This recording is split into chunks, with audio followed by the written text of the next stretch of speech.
শুরুতেই আপনাকে একটি প্রশ্ন করি, আপনি কি কখনো লক্ষ্য করেছেন কেন ক্লাসের সবচেয়ে শান্ত ছেলেটি বা অফিসের সবচেয়ে গম্ভীর মানুষটি অনেক সময় সবচেয়ে বড় সাফল্য পায়? আমাদের সমাজে একটি The ভুল greatest ধারণা risk আছে is যে standing যে still. বেশি কথা বলে We must সেই lean বেশি into the স্মার্ট বা uncertainty শক্তিশালী। and embrace the কিন্তু future that is সত্যিটা waiting হলো for us. সবচেয়ে শক্তিশালী মানুষ সেই যে জানে কখন চুপ থাকতে হয়। কারণ নীরবতা কোনো দুর্বলতা নয়, এটি হলো শক্তির চরম রূপ। কেন সফলরা নীরব থাকেন? সফল মানুষরা কেন কম কথা বলেন? এর পেছনে তিনটি মূল কারণ আছে। প্রথমত, শেখার সুযোগ। আপনি যখন কথা বলেন তখন আপনি কেবল সেটিই বলেন যা আপনি আগে থেকেই জানেন। কিন্তু যখন আপনি চুপ থাকেন এবং অন্যকে শোনেন তখন আপনি নতুন কিছু শেখার সুযোগ পান। দ্বিতীয়ত, শক্তির সংরক্ষণ। অপ্রয়োজনীয় কথা বলা আমাদের মানসিক শক্তি ক্ষয় করে। সফলরা তাদের শক্তি কথা বলায় নয়, বরং কাজের পরিকল্পনায় ব্যয় করেন।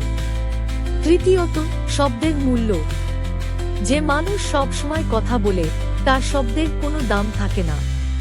কিন্তু যে মানুষ খুব কম কথা বলে The greatest সে risk যখন is কিছু standing বলে still. তখন পৃথিবী We তা must মন দিয়ে lean into শোনে। the uncertainty and মনোবিজ্ঞান embrace the বলে future that is নীরবতা waiting for আমাদের us. মস্তিষ্কের প্রিফ্রন্টাল কর্টেক্সকে শান্ত রাখে, যা আমাদের ভালো সিদ্ধান্ত নিতে সাহায্য করে। নীরবতা আপনাকে আপনার আবেগের ওপর নিয়ন্ত্রণ দেয়। আপনি কি জানেন, কোনো তর্কে জয়ী হওয়ার সবচেয়ে শক্তিশালী অস্ত্র হলো জবাব না দিয়ে শান্ত থাকা। আপনার নীরবতা অপরপক্ষকে বিভ্রান্ত করে দেয় এবং আপনাকে পরিস্থিতির ওপর কর্তৃত্ব করার ক্ষমতা দেয়। লিওনার্দো দা ভিঞ্চি বলেছিলেন, নীরবতা হলো বুদ্ধির পরিচয়। বড় লক্ষ্য অর্জন করতে হলে শব্দের চেয়ে সংকল্পের বেশি প্রয়োজন হয়। মনে রাখবেন, ফাঁকা কলসি বাজে বেশি, কিন্তু গভীর সমুদ্র সব সময় শান্ত থাকে। আপনি আজ থেকে কোন পথটি বেছে নেবেন?